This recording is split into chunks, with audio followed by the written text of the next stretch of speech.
dawn. It's the beginning of a new day.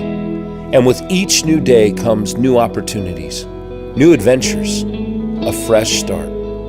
Every day is a start of something new life, new relationships, and brand new ideas. Every day is an opportunity to grow as a person, as a friend, as a spouse, as a parent, as a worker, and even as a child of God. Every day, history is being made because every day is His story. Every day, God's plan shines through and miracles happen. Every day, God takes ordinary people and empowers them to do extraordinary things. This is the story of our birth, our growth, our journey. This is the history of Grace Church.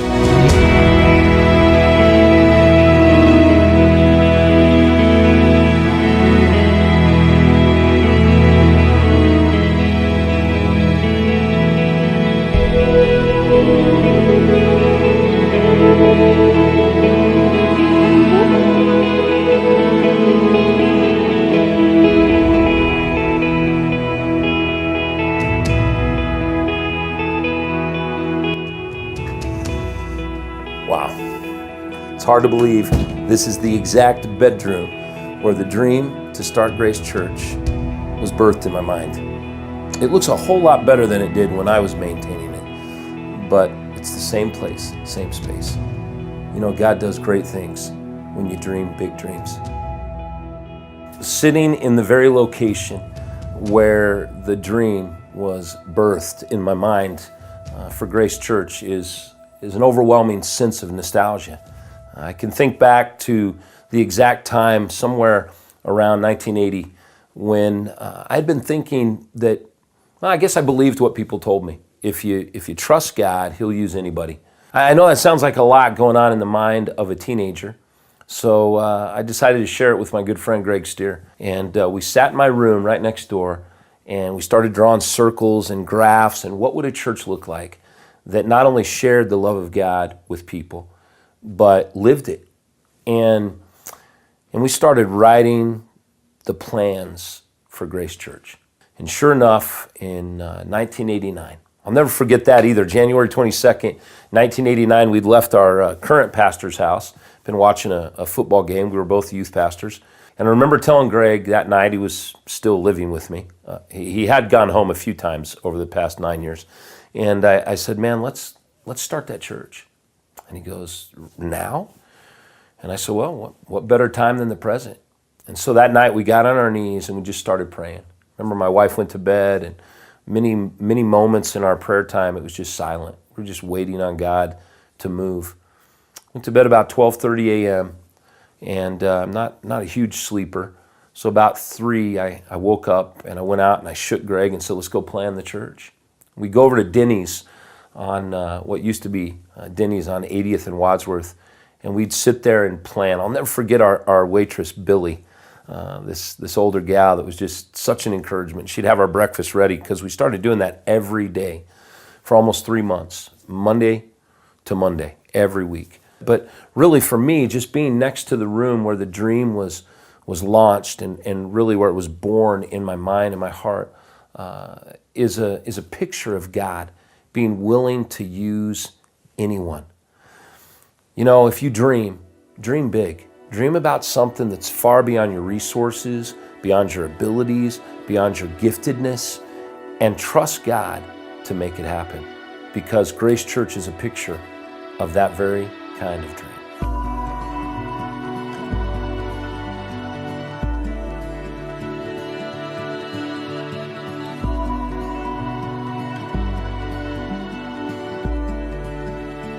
Initially, we called it Grace Evangelical Church, and we were in Westminster to start because we were right here in this room. This is what used to be some of my best friends' house, Brad and Teresa Holder.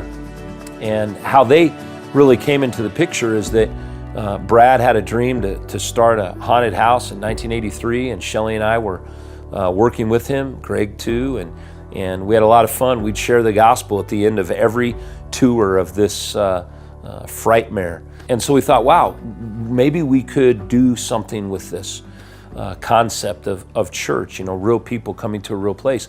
So I took Brad and Teresa and their family to Casa Bonita one night, being the big splurger that I am. And we went out, we're sitting at the table, all the kids, and I said, Brad, I want to start a church. And instead of laughing, he's like, let's do it. And I go, well, we got nowhere to start it. We got no money. We don't know who's going to come. He goes, man, I got an extra living room. And here it is. He goes, we can start the church in my house. And I go, let's do it. And so we went back, we told Greg, and we all just dove in. Shelly, Greg, myself, Brad. At the time, Greg was just dating his now wife of 27, 28 years, Debbie. And so we got together, and on March 12th, 1989, we launched Grace Church.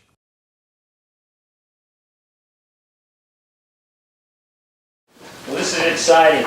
This is the first service of the Grace Evangelical Church, and it's neat to see everybody here. The first service was kind of nerve-wracking, because at first we invited family, we invited a few friends. We tried to really invite as many people as we could, but we had this fear of, what if they all came? I heard the story, how a Savior came from glory. We sort of did a coin toss to see who was going to do what. And Greg and I felt like it would be really great if, obviously I had the musical ability, so I did the music, and Shelly as well. Brad loved all the behind-the-scenes stuff. Greg was and is an unbelievable communicator, and so we had a dual sermon. And we have an advantage. All of you in here we know. That makes it easier. But we're a family, and literally, it's our family. So God just started this snowball effect, and that first weekend was, it was great. Everybody loved it. They wanted to bring friends, and the next week they did. The next week there was about 40. And then the third week was Easter, and we had 75 people. We had, I think 5 or 6 people came to Christ, and we were over the moon excited. Little did we know that when you do something God calls you to do, it'll always work out, and it always has. That's why He gets all the glory and all the credit for Grace Church. We settled on the name Grace because grace is getting something you don't deserve. Salvation is God's grace. We deserve hell, but God gives us heaven because of Jesus, because of the death of His Son on the cross. Well, we sure didn't deserve to be pastors of a church at 23 years of age. We didn't deserve to see thousands and even tens of thousands of people come to Christ, but He did it. And today, I don't deserve to look back over a body of work that He accomplished and get the privilege and the satisfaction of knowing that God has used me and many, many others in this ministry to lead others to Christ and to see changed lives. That's why it's all about new birth. It's still about new birth. People are being born again every week in this ministry. I do believe that weekend was the only weekend in the history of this church where no one came to Christ. Since then, we have never had a service, never had an event where the gospel was shared that at least one person hasn't come to know Christ, that at least one new beginning hasn't started. And man, what a blessing that is.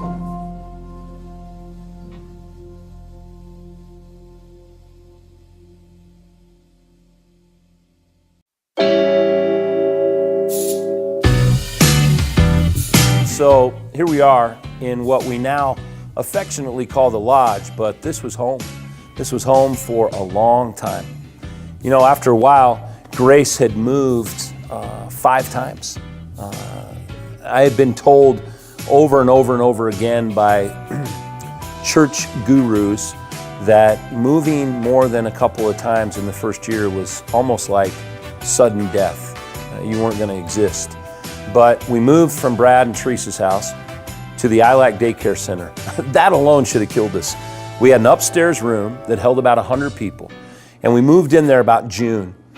And it was one of the warmest summers on history, that 1989 summer.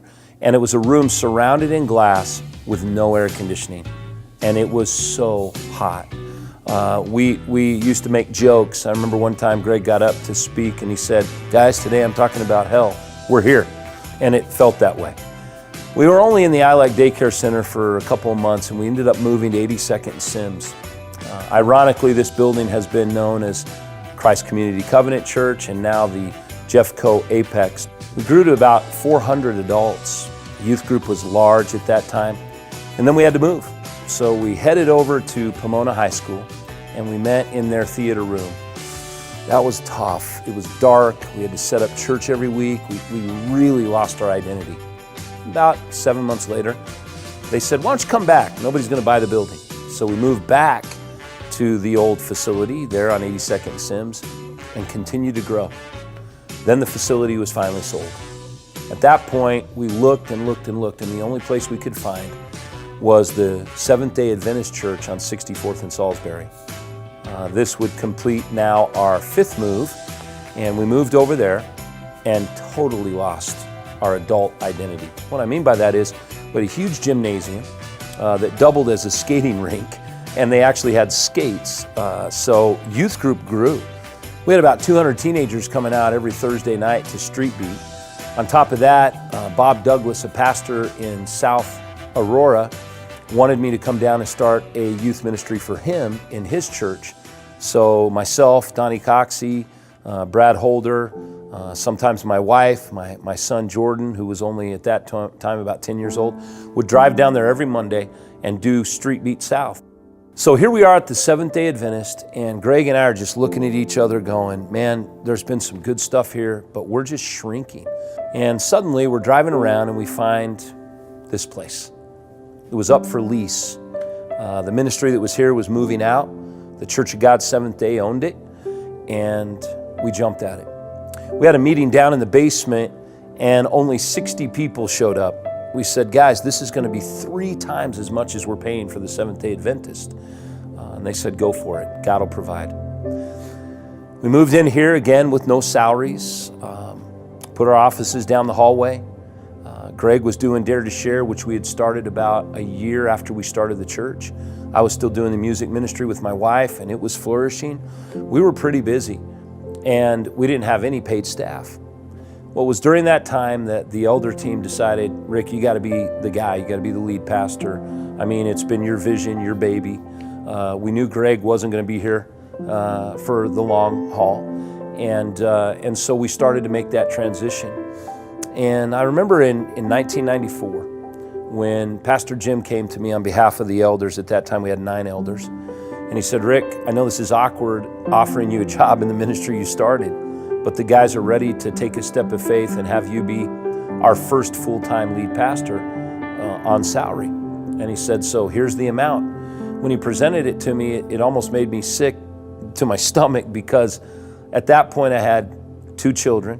We were about to have our 3rd, and it was about $1,100 a month less than I was making working odd jobs.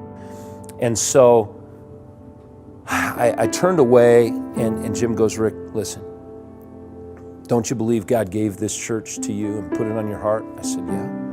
He goes, "Then don't you believe God will provide?" And I said, "All right." And so I stepped out. Early on, my goal was to add staff. We need staff. And it wasn't to keep going back to the guys and asking for a raise. It was about adding people who were gifted in areas I was not gifted. And we began to grow our staff at that time.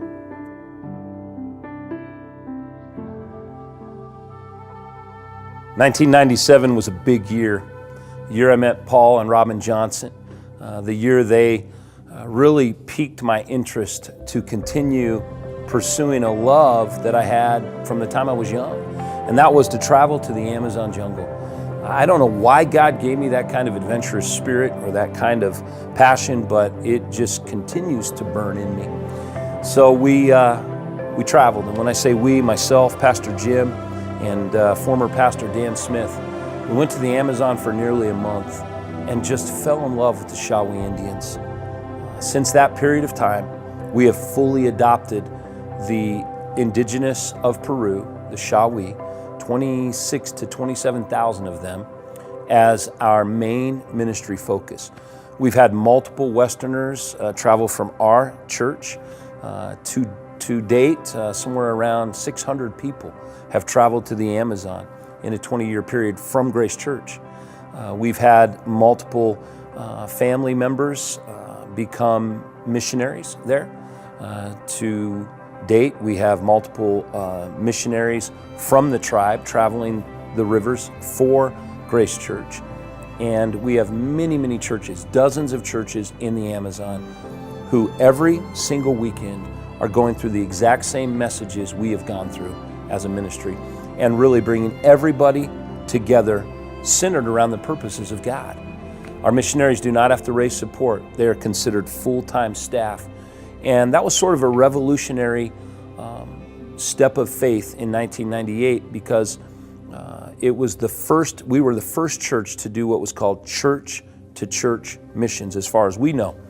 And it has been a great success story. Today, Grace has 34 churches in the Amazon.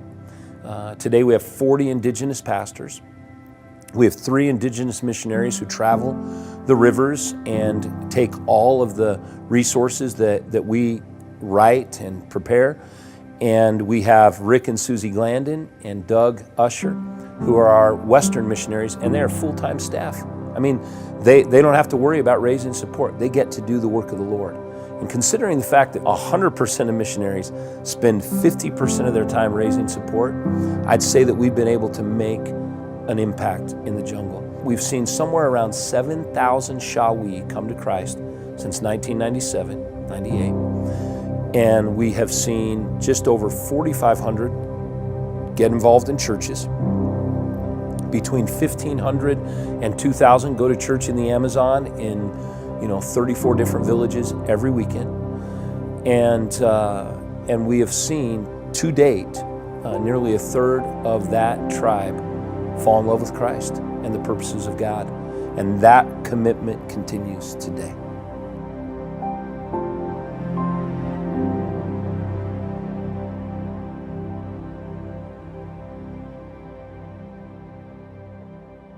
So in 1994, I'd been reading the book, The Purpose-Driven Church, by a pastor named Rick Warren, who had started his church about 4 or 5 years before we started Grace.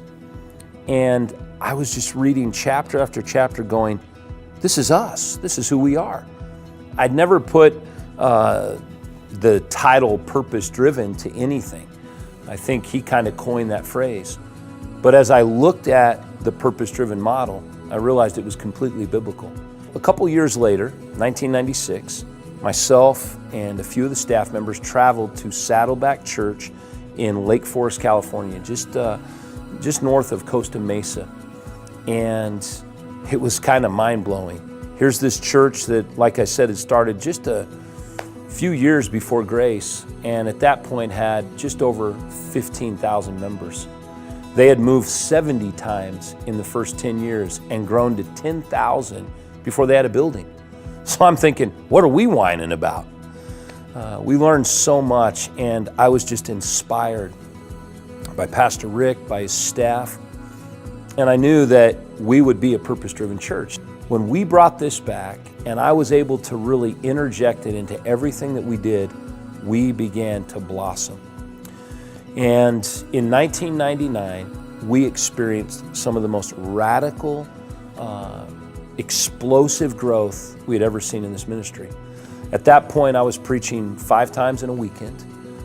The church was right here in the lodge.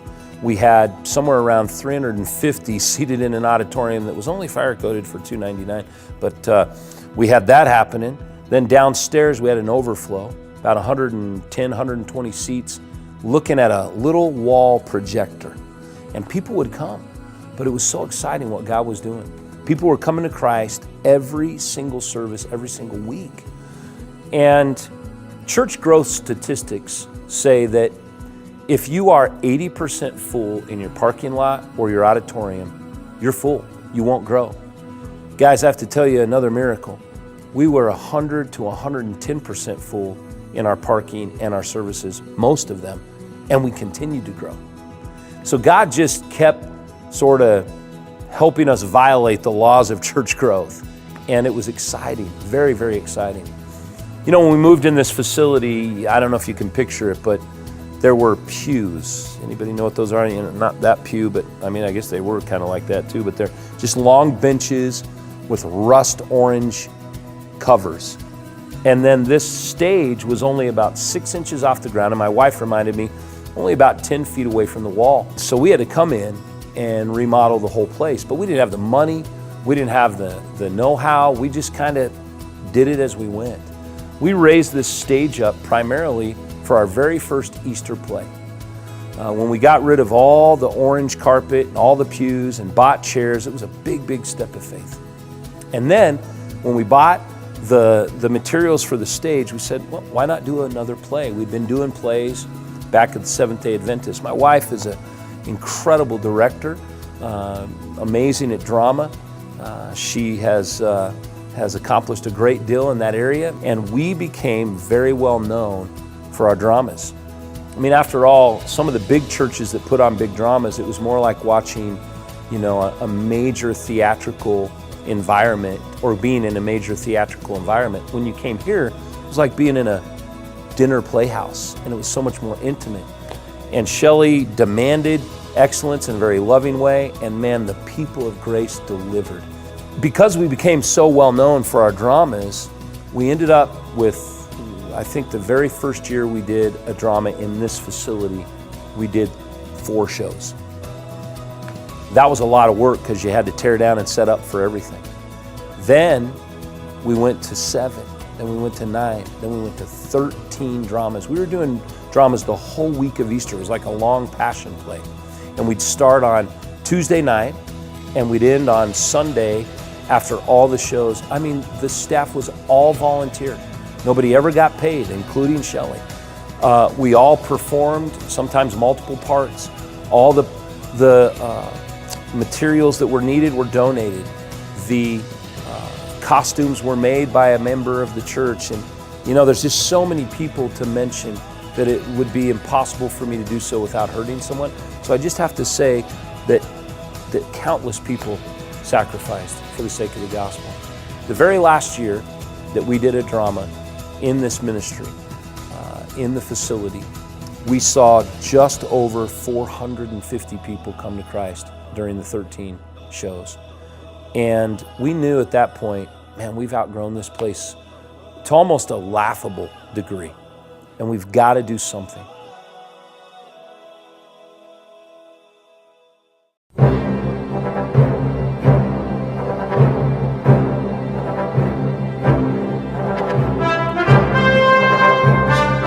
Indiana Jones had all kinds of great lines in the movies. Hey, it's not the years, it's the mileage.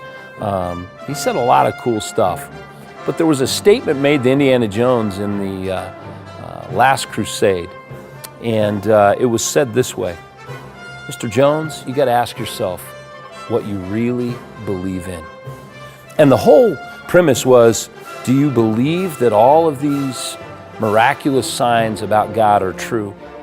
And it was at the point when Indy had to test these 3 major tests, and one of those was to step out on an invisible platform over an enormous chasm and take that leap.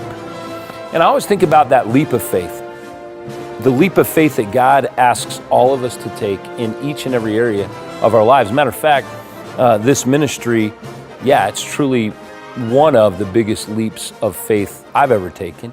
And everybody involved had to take a leap of faith. But I think most people are unaware of the step of faith it took to build this. So when we employed another contractor who was a believer, they really worked hard, along with myself and Pastor Jim, to ensure that we would be able to build this structure on our land. But when we looked at this, we said, you know, there's no way we can build a facility that ended up costing about $4.3 million without a capital campaign. At least we were told by many people it would be impossible. However, this facility is built on faith It's built on sacrifice, it's built on prayer, and it was built without a capital campaign. As I mentioned, nobody had to sign cards, nobody needed a deacon or a greeter or an elder to visit their house. People have just come through, and that is extraordinary. Anybody who knows me knows I'm better at demolition than I am construction. But one day they gave me a shovel and they said, go dig some dirt. We had a bunch of you here to celebrate the groundbreaking of this facility. That was a moving moment. We had waited for over 2.5 decades to have our own place and decided that this was the time. And what was beautiful is that it was obviously God's timing. I remember the tears of joy. I remember the excitement, but I also remember after we threw a little dirt and went back to our offices, thinking in my mind, is this really going to happen? And then every day, the ground would move, the work would go on, and this building would begin to go up.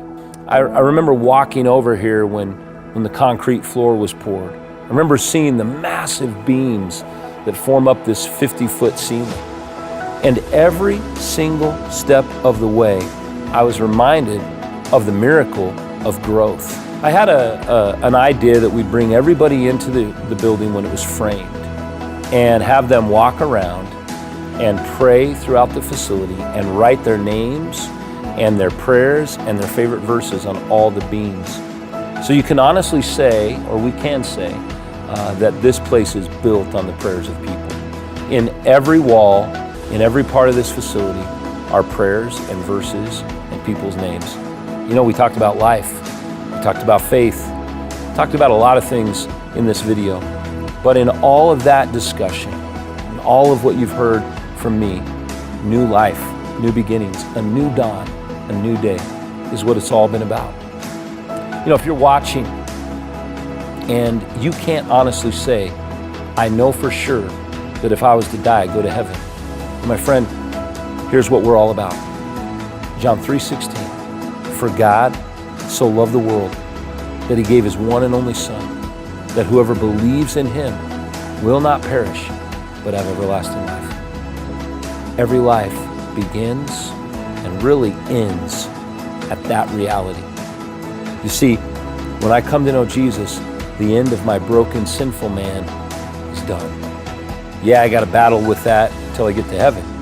But the salvation is complete, total, and instantaneous. And it's a beginning of a journey of faith, where we get to walk side by side with the Lord. So many stories to tell you. I hope you'll be a part of what God is doing around here so you can hear those stories and, more importantly, become one of them.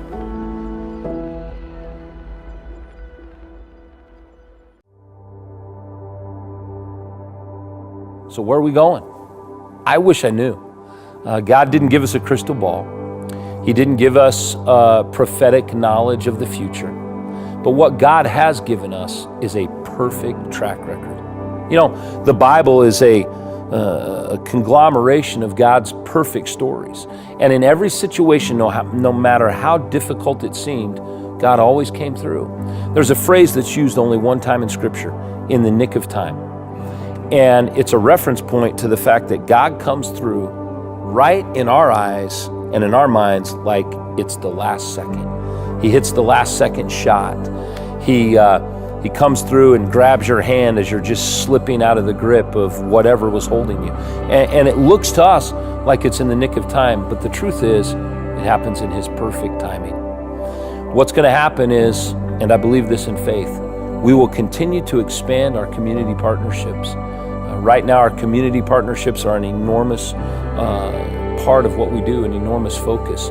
We want to continue reaching into the community in areas where there are homeless and hurting and broken people.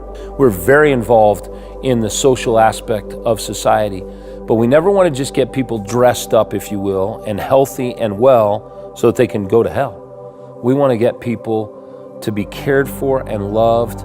As James says, don't say, be warmed and filled, my brother, and leave them naked and hungry. You got to do something with that faith. And so we've put our faith to work. And that is in large part due to the people of Grace Church. Every single person that calls this place home is challenged to serve, both in a ministry in the church and a mission in the world, and to get out in the community and be a light. And I'm happy to say that well over 70% of our church continues to serve, continues to pour into the community, and continues to be a vibrant part of what God is doing around here. And that, I believe, God is very pleased with. So for everyone watching, God's history in this ministry, God's track record is absolutely breathtaking. He has never let us down, and He never will. He'll never let go of us. He'll never forsake us. And because I believe that promise, because we as leadership believe that promise, because our staff believes that promise, and our people believe that promise, we will continue to see the greatness of God in the days and months and years to come. And my desire is that long after I'm gone, long after Pastor Jim and Pastor Paul, Pastor Jason, and whoever else God may lead to the elder position in this church, long after we're gone, that Grace Church would continue to be a beacon of hope and a light in a very dark world. We're a broken people on a broken planet. But when you bring Jesus into that brokenness, He puts it all back together. And Grace Church wants to be that place that teaches everyone to have the kind of faith that God honors by putting the pieces back together. I love this ministry, and I'm so thankful for each and every person over the 28, 29, 30, whatever years God chooses to give us who have poured into it, because without you, there is no Grace Church. To every single individual who make up this vibrant ministry and have been a part of every season in our history. You are the reason that Grace Church exists. You're the reason we do what we do. When you walk in these doors, you're going to know this. You're home. Welcome home.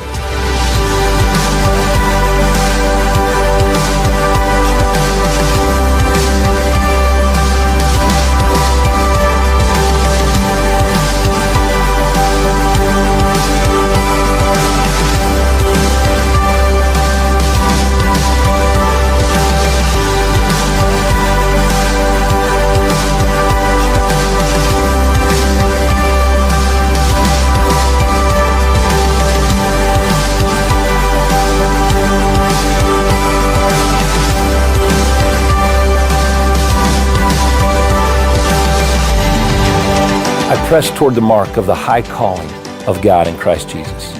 We can't wait to move forward and see what God's going to do in the future through you, through everyone in this ministry. Thanks.